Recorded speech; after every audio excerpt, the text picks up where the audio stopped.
So when we look at learning, what do you think of when I say you've learned something?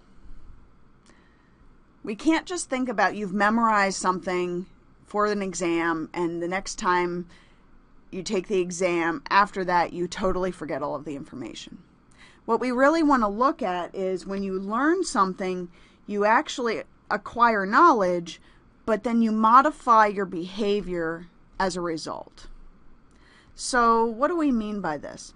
Well, we can look at a number of different things, including just some simple stimulus that causes a response, some sort of complex problem solving that you have to do. When we look at these learning conditions in animals, what we actually want to see is that they change their behavior and they change it in response to something that's going on in the environment. So, back to your alarm clock for a minute. I mentioned a while ago that we want to talk about your alarm clock, and everyone's kind of innate response when the alarm goes off is to smack the top of the alarm clock. Very few of us actually jump out of bed ready for the day, right? So habituation is actually one of the simplest forms of learning that we have, and it basically is going to say, okay, when my alarm goes off, I know that I'm actually not in danger. And that means that if your alarm is going off and there's no danger, why are you going to respond? Well, you may say, well, I've got to get up for class, I have to go to work, I have to go to the gym. Is that really an emergency response? No.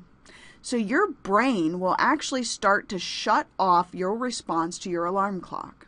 So when you say, I don't remember my alarm ever going off, you are exactly right. Your brain has allowed you to process through and completely ignore your alarm. Now, when we look at this in nature, what we want to think about is, how can this be beneficial? Well, it's beneficial because you ignore the stuff that is not important, and it allows you to focus more on what is important.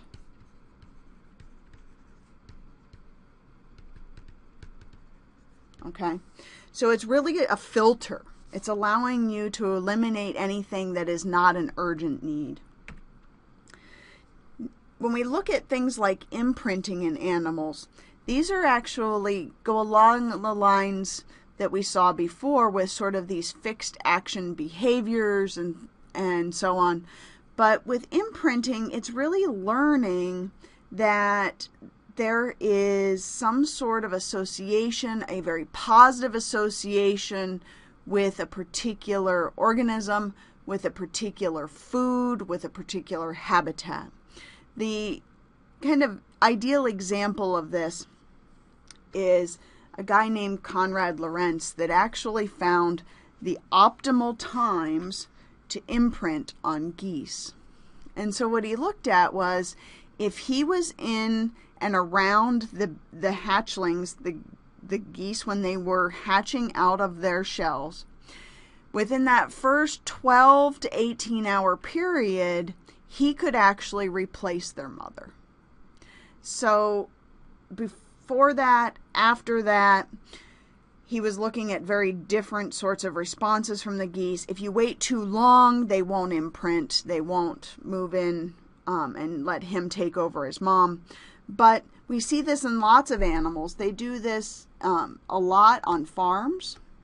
When a cow dies in childbirth, they'll move the calf to another mom.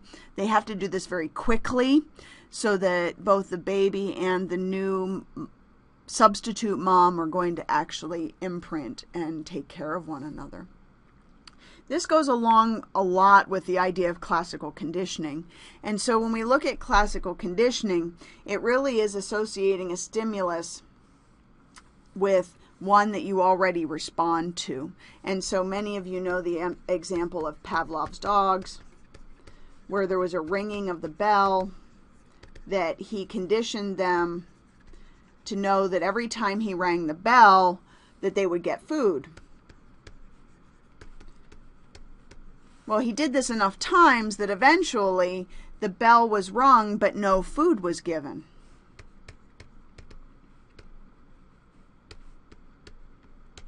But what he found out was the dogs would still behave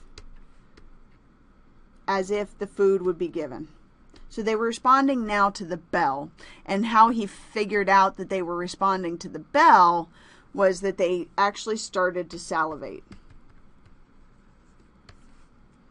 So regardless of the presence of the food, they would still salivate even when the bell was rung.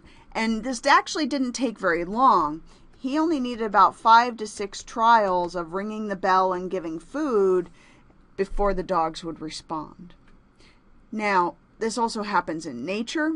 Animals start to associate particular occurrences, times of day, with food sources. And this is really important for survival. You have to know where your food is coming from, where your mates are located, and how to find good shelter, water, and so on. Now, some of this in nature is actually done by imitation. So animals will learn how to open nuts.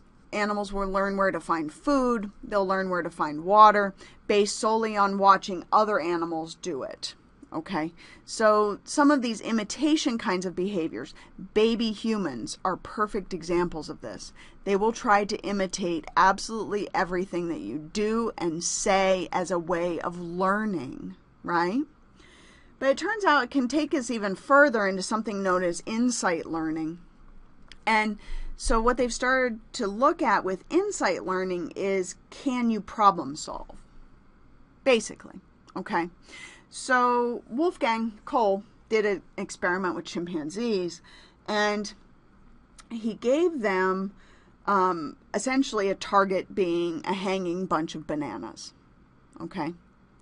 So he gave them bananas on a string here, and he gave them boxes, and you see that the chimpanzee was able to reach the bananas with the boxes, or, these are 2 different trials, or he gave them a stick, okay, and allowed them to reach the bananas with just the stick. So what he did then was he raised the bananas. So they were too high to reach with the boxes and the stick alone, but what the chimpanzees figured out is if you put the boxes stacked up and then you climb up on the boxes and swing the stick or the pole, you get the bananas at the higher place. So this is complex problem-solving behaviors. We don't just see it in chimpanzees and primates. We've actually started to see it very strongly now in things like crows and ravens. Huge problem-solving skills. So in this case, a piece of meat is hung off of a post here, off of a string, and the crow really wants it. Okay?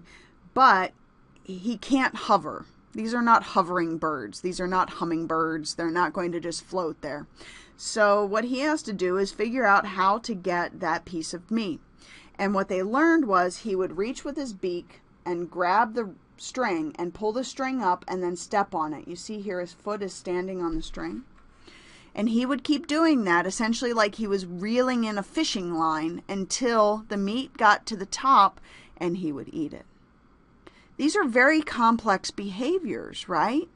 That we don't see in a lot of different species, but we do see it in a few, and the ones that we see it in are pretty amazing.